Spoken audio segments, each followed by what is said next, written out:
Bendiciones a todos, feliz día de podcast. Para las personas que nos acompañan por primera vez, cada miércoles compartimos este podcast para que juntos podamos ser desafiados por la palabra de Dios. Recuerden que este tiempo no suple el tiempo de la meditación personal. Seguimos avanzando en el Evangelio de Lucas y hoy toca meditar en el capítulo 18, versículos 9 al 17. Deseamos profundamente que Dios nos hable por esta breve porción de su palabra. Hoy tendremos el gusto de oír a nuestro hermano Antonio Rincón y, como cada miércoles lo hacemos, dará lectura al pasaje de hoy y luego nos compartirá una breve reflexión. Dejando toda esta hora en manos de nuestro Dios, escuchemos a nuestro hermano.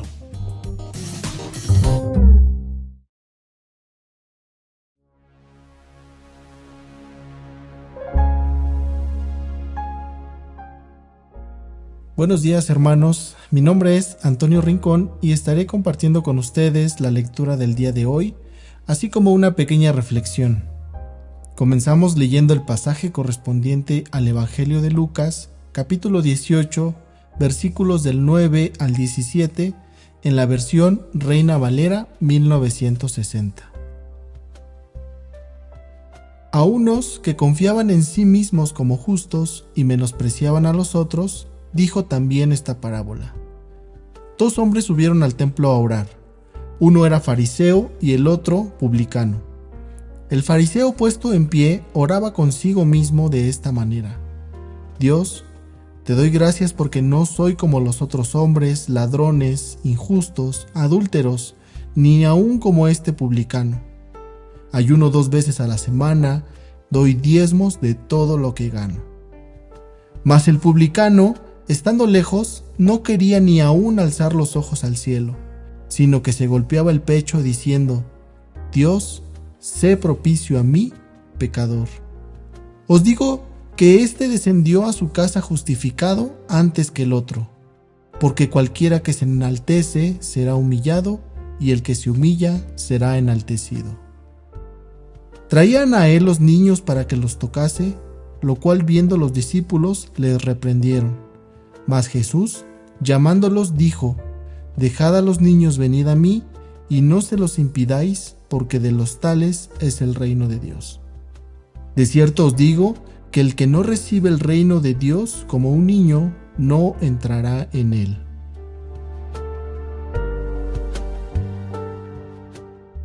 La mayoría de las religiones del mundo, o las religiones creadas por los hombres, están centradas en el hombre.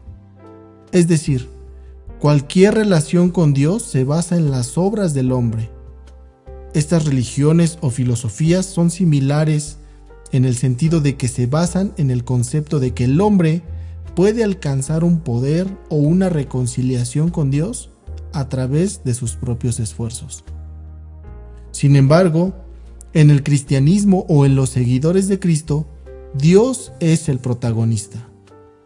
La palabra de Dios afirma claramente que no hay nada que el hombre pueda hacer por sí mismo para reconciliarse con Dios. Y la pregunta sería: ¿cómo puede alguien reconciliarse con Dios? ¿Cómo un pecador puede ser aceptable ante el Dios infinitamente santo?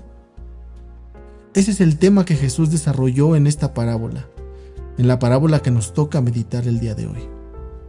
Deseo que podamos reflexionar acerca de cómo es la relación de Dios con nosotros y cómo es nuestra comunión con los demás.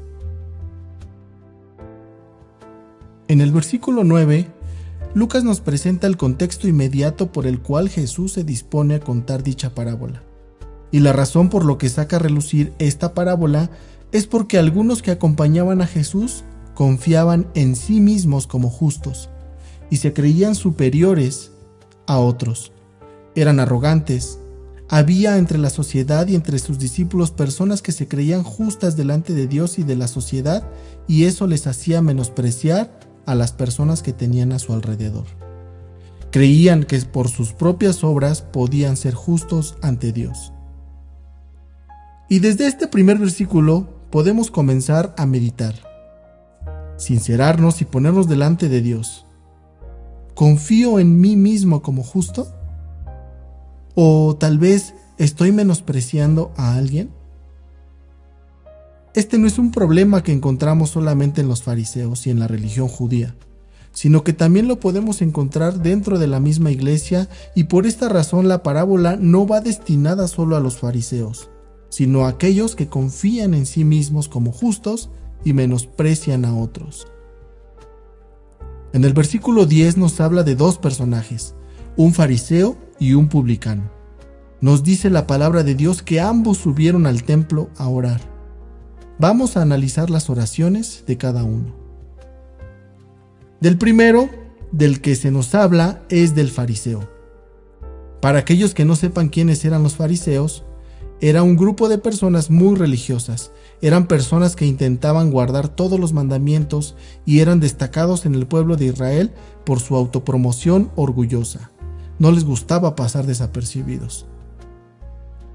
Pues este fariseo, dice la palabra de Dios, que entra al templo y para expresar su oración se pone de pie.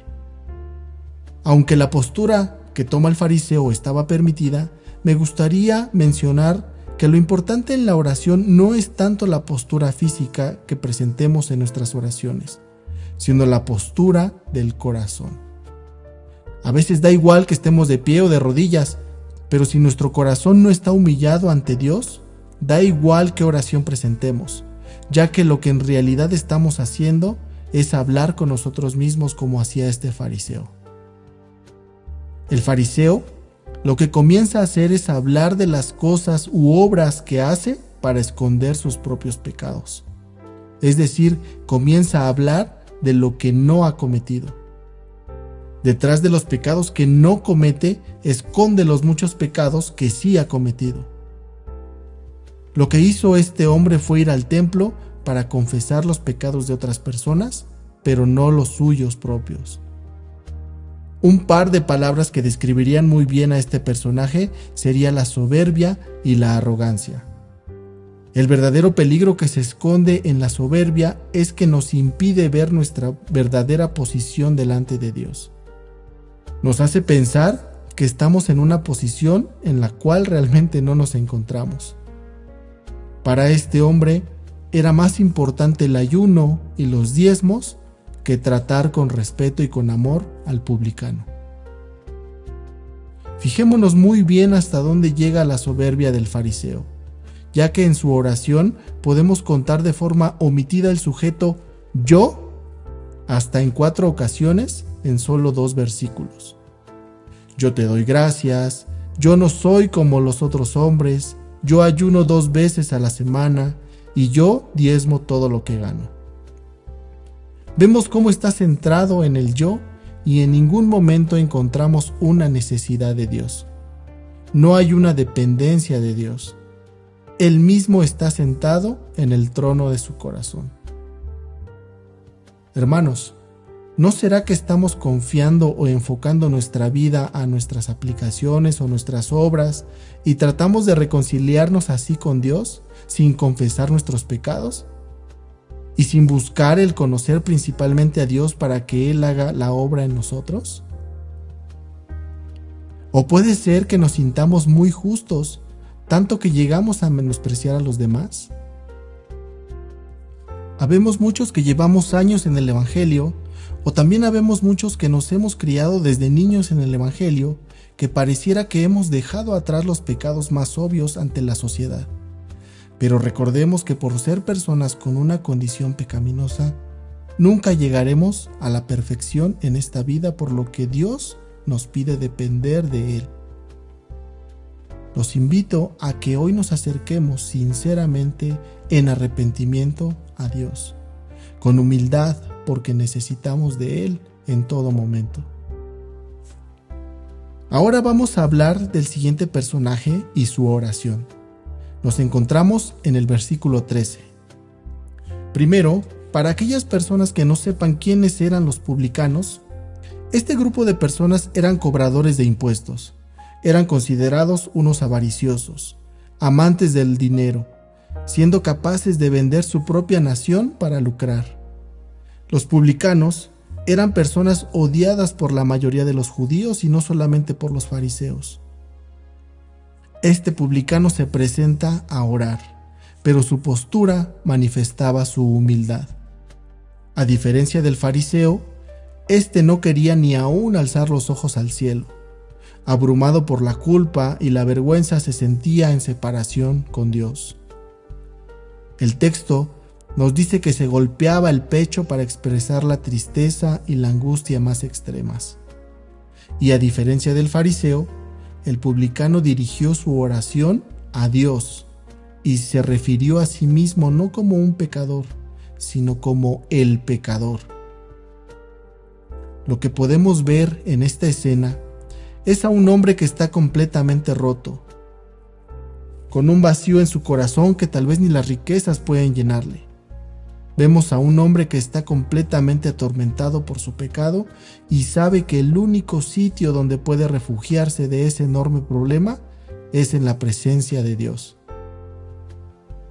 Ojalá que hoy, hermanos, pudiéramos reaccionar como este publicano.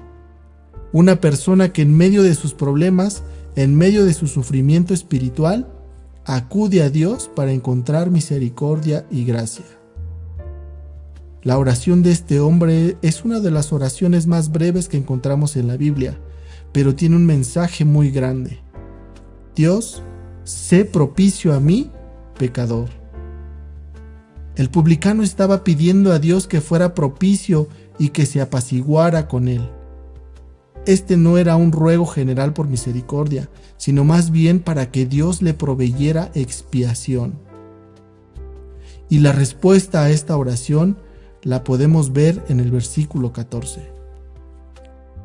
Sin ningún tipo de obras, méritos, cumplimiento de la ley, logro moral, logro espiritual, sin ningún ritual o penitencia, este pecador culpable fue declarado instantánea y permanentemente justo. La justificación a través de Jesucristo es algo que ningún esfuerzo humano puede alcanzar. Como no se la puede ganar, Dios la brinda como un regalo a pecadores arrepentidos que ponen su confianza totalmente en Él. La justicia que destaca Jesús en este pasaje que nos tocó meditar el día de hoy no se encuentra en el legalismo o en las obras, sino en la humillación y en el reconocimiento de nuestro pecado y por lo tanto que dependamos para todo en Cristo. Hermanos, finalmente, el día de hoy yo los invito a que nos acerquemos a Dios no buscando una obra buena o moral por hacer, sino que el día de hoy nos acerquemos a Dios en la condición de pecadores, en la condición donde sabemos que sin su misericordia, que sin su gracia y sin su amor, somos solamente polvo, no somos nada. Que esto nos lleve a poner nuestros ojos en Cristo y contemplar solamente a Dios, y Él hará la obra en nosotros. Que Dios les bendiga, hermanos, y nos vemos en la siguiente ocasión.